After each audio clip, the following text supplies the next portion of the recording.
In this video, we will find the integral of tangent of minus x. Let I be equal to integration of tangent of minus x with respect to x.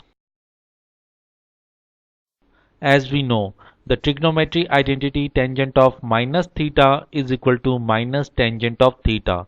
The video explaining how to derive this identity is appearing in the upper right corner. Also, the URL address of the video has been mentioned in the description section. So I is equal to minus integral of tangent of x. The antiderivative of tangent of x is minus natural log of absolute value of cosine of x.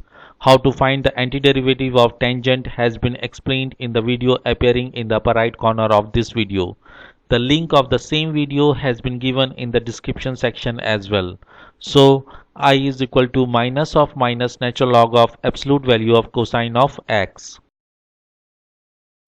As minus of minus is plus, so I is equal to natural log of absolute value of cosine of x.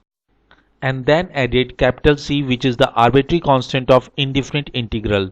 Do not forget to add this constant in the end of any indefinite integration. Thank you for being with me. I hope you like this video. Please click the like button and subscribe button. Do not forget to press the notification bell so that you get the notifications of my new videos. Share the video and do write in the comments. I am eager to listen to your thoughts. If you have any question related to video, or if you think I should make a video on any topics in which you are interested, please write in the comments. Thank you.